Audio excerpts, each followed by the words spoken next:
ശബരിമലയുടെ ആഴത്തെക്കുറിച്ചും കൊള്ള സംഘങ്ങളെക്കുറിച്ചും വളരെ വിപുലമായ അന്വേഷണമാണ് വേണ്ടതെന്ന് ആദ്യം മുതലേ പറയുന്ന വ്യക്തിയാണ് ഞാനായാലും നമ്മുടെ ചാനലായാലും. ഞാൻ വിവിധ ചാനലുകളിൽ, സാറ്റലൈറ്റ് ചാനലുകളിലും ഡിജിറ്റൽ ചാനലുകളിലും യൂട്യൂബ് ചാനലുകളിലും പോവുക. അവിടെ എല്ലാം പറയുന്നൊരു വാദമാണ്, ഇന്റർപോൾ വരാതെ ഈ വിഷയം തീരുന്ന പ്രശ്നമില്ല. അന്നും ഇന്നും വിശ്വസിക്കുന്നു. പക്ഷെ ഇപ്പൊ നോക്കൂ, എത്ര മനോഹരമായിട്ടാണ് 3 വിഗ്രഹങ്ങൾ, പഞ്ചലോഹ വിഗ്രഹങ്ങൾ ശബരിമലയിൽ നിന്ന് പുരാവസ്തു എന്ന് പറഞ്ഞ് വിദേശത്ത് പോയിരിക്കുന്നത്. 2007 മുതൽ ശബരിമലയിൽ നിന്ന് ഇതുവരെ കൊണ്ടുപോയിട്ടുള്ളത് എന്തൊക്കെയാണ്? ഒരു കട്ടളപ്പടി പൂശി എന്ന് മാത്രമായിരുന്നു പുറത്തു വന്നത്. കട്ടളപ്പടി പൂശൽ മാത്രമാണോ നടന്നത്? ദ്വാരപാലക വിഗ്രഹം കൊണ്ടുപോയെന്നൊരു കഥ വന്നു, വാജി വാഹനത്തിന്റെ കഥ വന്നു. അതെല്ലാ കഥകളെയും 1-ാം ഭാഗം കഴിഞ്ഞു. സിനിമയുടെ 2-ാം ഭാഗം ക്ലൈമാക്സിലേക്ക് കയറി. എന്തുകൊണ്ടിപ്പോൾ പത്മകുമാറിനെ പാർട്ടിയിൽ നിന്ന് പുറത്താക്കുന്നില്ല? അതിന്റെ ഏക ഉത്തരം കിട്ടിക്കഴിഞ്ഞു. എന്താണ് ഉത്തരം എന്ന് പറഞ്ഞാൽ, 2020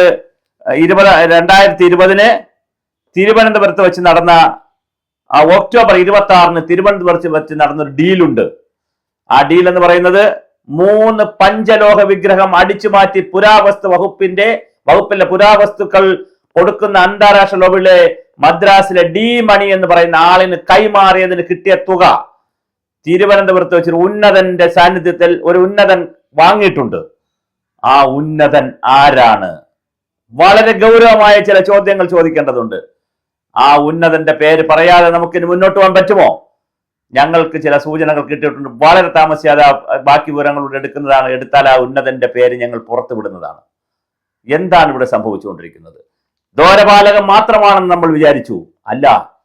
കട്ടളപ്പടിയാണെന്ന് വിചാരിച്ചു, അല്ല. ശ്രീകോവിലിന്റെ വാതിൽ പൊളിച്ചുകൊണ്ട് പോയി.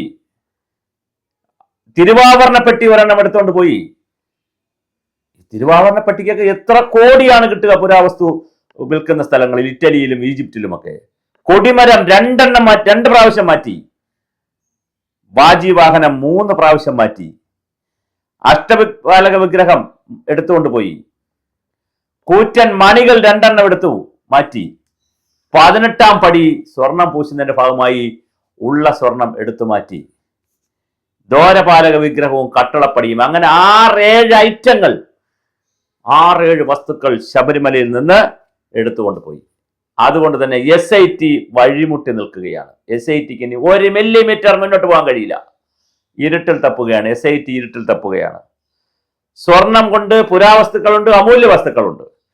ഇതെല്ലാം തിരുവനന്തപുരത്തും ശബരിമലയിലും നിന്ന് അടിച്ചുമാറ്റി തിരുവനന്തപുരത്ത് എഗ്രിമെന്റ് വെച്ചിരിക്കുന്നു. തിരുവനന്തപുരത്ത് വെച്ച് പണം കൈമാറുന്നു.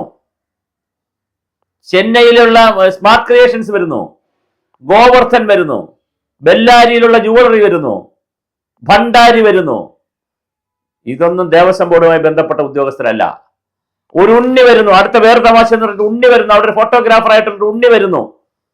ഈ ഉണ്ണിയാണ് അവിടെ എല്ലാവർക്കും എല്ലാ സഹായം ചെയ്തു കൊടുക്കുന്നത്. വിദേശികളായിട്ടും സമ്പന്നരും ഒക്കെ വന്നാൽ ഉണ്ണിയാണ് എല്ലാ സഹായം ചെയ്തു. ഉണ്ണിയെ പ്രശാന്തിന്റെ കാലത്തിൽ സ്പോൺസർഷിപ്പ് അസിസ്റ്റന്റ് കോർഡിനേറ്റർ ആയിട്ട് മാറ്റുന്നു.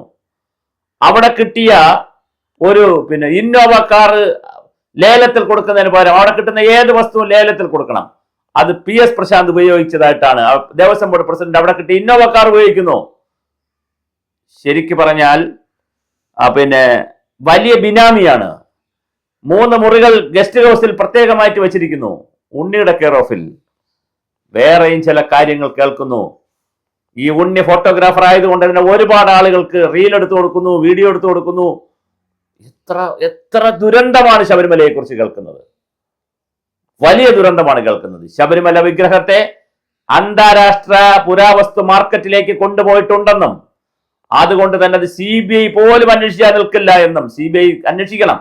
കാരണം ഇത് രാജ്യാന്തര തലത്തിലേക്ക് പോയാൽ CBIയുടെ സഹായം കൂടെ ഉണ്ടെങ്കിൽ മാത്രമേ ഇന്റർപോളിന്റെ സഹായം കിട്ടുകയുള്ളൂ. അപ്പൊ CBIയുടെ കേരള സ്റ്റേറ്റിൽ നേരിട്ട് പോയി ഇന്റർപോളിന്റെ സഹായം തേടാൻ പറ്റത്തില്ല.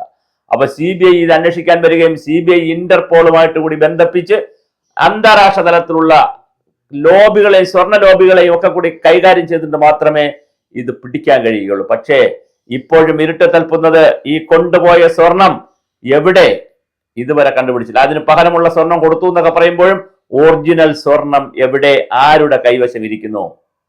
ഇനി ഇതിനേക്കാൾ ഏറ്റവും വലിയ ശബരിമലയിൽ 2007 മുതൽ 2025 വരെ കഴിഞ്ഞ ഒരു 10-18 വർഷം നടന്ന ദുരന്തത്തെക്കാൾ വലിയ ദുരന്തം 1950 തീ പിടിച്ചപ്പോൾ അന്ന് ഹിന്ദു സമാജത്തിലെ ആളുകൾ പാവപ്പെട്ട ഹിന്ദുക്കളെ അന്ന് പറ്റിച്ചെങ്കിൽ അന്ന് യഥാർത്ഥത്തിൽ ഹിന്ദു ഐക്യവേദിയില്ല, വിശ്വ ഹിന്ദു പരിഷത്തില്ല, സംഘപരിവാർ സംഘടനകളോ BJP ഇത്ര ശക്തമല്ല. അന്ന് പാവങ്ങളെ പറ്റിച്ചു. പക്ഷെ ഇന്ന് RV ബാബു അടക്കമുള്ള ശശികല ടീച്ചർ അടക്കമുള്ള ആളുകൾക്ക് മുട്ടിന് മുസ്ലിങ്ങളെയും ക്രിസ്ത്യാനികളെയും തെറി പറയാനും ബാങ്ക് വിളിക്കണോ അങ്ങനത്തെ കാര്യങ്ങളൊക്കെ അന്വേഷിച്ച് തന്റെ മുന്നിൽ കൂടുന്ന ആളുകളിൽ മുസ്ലിം വിരോധവും ക്രിസ്ത്യൻ വിരോധവും കുത്തിവെച്ച് ആവശ്യമില്ലാത്ത വിഷം പോലുള്ള വിഷമെന്ന് ഞാനല്ല പറയുന്നത്, മറ്റുള്ളവരുടെ അഭിപ്രായമാണ്.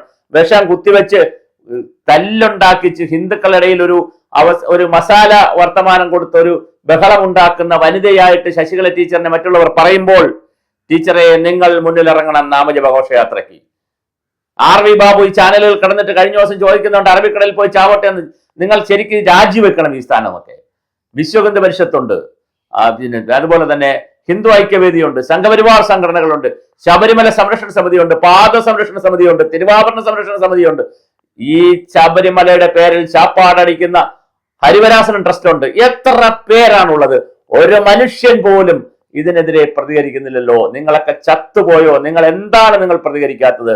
നാമജപ ഘോഷയാത്ര കുറെ പാവപ്പെട്ട സ്ത്രീകൾ ശബരിമലയിൽ 2018 സ്ത്രീകളെ കയറ്റാൻ സമയത്ത് കയറാൻ ഒരു വിധി വന്നപ്പോൾ വളരെ പാവപ്പെട്ട കുറച്ച് അമ്മമാരും സഹോദരിമാരും എരുമേലിയിലും പമ്പയിലും കാറിന് കുറുകെ വീണും വാഹനങ്ങളെ തടഞ്ഞുകൊണ്ട് തുടങ്ങിയതാണ് നാമജപ ഘോഷയാത്ര. അന്ന് NSSും SNDPയും സംഘപരിവാർ സംഘടനകളും എല്ലാം ഇങ്ങനെ നോക്കിയിരിക്കുകയായിരുന്നു എന്താ സംഭവിക്കുന്നത്. അവസാനമാണ് എല്ലാവരും കോൺഗ്രസും BJP എല്ലാം രംഗത്ത് വന്നത്. വളരെ സങ്കടമുണ്ട്, വളരെ കഷ്ടമുണ്ട്. എനിക്ക് നിങ്ങൾ ഹിന്ദു സമാജത്തോട് അഭ്യർത്ഥിക്കാനുള്ളത്, ഈ മണ്ഡലകാലം നിങ്ങൾ ശുദ്ധീകരണത്തിന്റെയും അതുപോലെ തന്നെ ശബരിമല ശുദ്ധീകരണത്തിന്റെ മാസമായിട്ട് എടുക്കണം. എല്ലാ ക്ഷേത്രങ്ങളിലും നിങ്ങൾ പ്രാർത്ഥനകൾ നടത്തണം, പ്രത്യേക പൂജകൾ നടത്തണം, പ്രത്യേക സത്സംഗങ്ങൾ നടത്തണം. സമരം ചെയ്യാൻ ഞാൻ ആഹ്വാനം ചെയ്യുന്നില്ല, പറയുന്നില്ല. എല്ലാ ക്ഷേത്രങ്ങളും ശബരിമല ശാസ്താവിന്റെ കൊള്ള നടത്തിയവരെ CBIയുടെ മുന്നിലും ഇന്റർപോളിന്റെ മുമ്പിലും കൊണ്ടുവന്ന് സകലവനെയും അകത്തിടുന്നതിന് വേണ്ടി, അത് മന്ത്രിയായാലും തന്ത്രിയായാലും മുഖ്യമന്ത്രിയായാലും പാർട്ടി സെക്രട്ടറി ആയാലും മുൻമന്ത്രി ആയാലും സിനിമാ നേതാക്കളായാലും ആരായാലും അയ്യന്റെ ഒരു തരി സ്വർണമെങ്കിലും എടുത്തിട്ടുണ്ടെങ്കിൽ അവരെ കൽത്തുറങ്കൽ അടയ്ക്കുന്നത് വരെ ഹിന്ദുവിന്റെ ഒരു ശപഥം ഉണ്ടാകണം. ഈ ശപഥം എന്ന് പറയുന്നത് ഹിന്ദു സ്ത്രീകളിലാണ് ഉണ്ടാകേണ്ടത്. നിങ്ങൾ ശപിച്ചാൽ പലതും ഇവിടെ നടക്കും.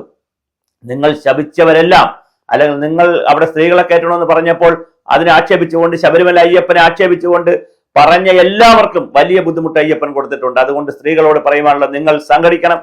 സകല അമ്പലങ്ങളിലും ഇതുമായി ബന്ധപ്പെട്ട സ്പെഷ്യൽ പൂജകൾ നടക്കട്ടെ. അവിടെ പിന്നെ പ്രാർത്ഥനാ യോഗങ്ങൾ നടക്കണം, സത്സംഗങ്ങൾ നടക്കണം. തെരുവിലിറങ്ങി കഴിയുമെങ്കിൽ നാമജപ ഘോഷയാത്രകൾ തന്നെ നടത്തണം. CBI വരണം, അതായിരിക്കണം നമ്മളുടെ ഡിമാൻഡ്. അതിലൂടെ ഇന്റർപോളും വരണം. ശബരിമല അയ്യപ്പന്റെ സ്വർണം കട്ട മുഴുവൻ പേരെയും പിടിക്കും. കാരണം ഇത് ഇടതുപക്ഷ ജനാധിപത്യ മുന്നണിയാണ് ഇന്ന് നമ്മളെ പറ്റിക്കുന്നതെങ്കിൽ ഐക്യ ജനാധിപത്യ മുന്നണി വന്നാൽ ഇതെല്ലാം ശരിയാവുമെന്ന് വിചാരിക്കരുത്. അതിനകത്തുമുള്ള നേതാക്കളും BJPയിലെയും കോൺഗ്രസിലെയും കമ്മ്യൂണിസ്റ്റ് പാർട്ടിയിലെയും എല്ലാ നേതാക്കളുടെയും ഒരു ഒരു ഒരു ഒരു അഴുക്ക കൂട്ട് ശബരിമല സ്വർണം കൊണ്ടുപോയതിലും പുരാവസ്തുവിന്റെ കാര്യത്തിലുമുണ്ട്.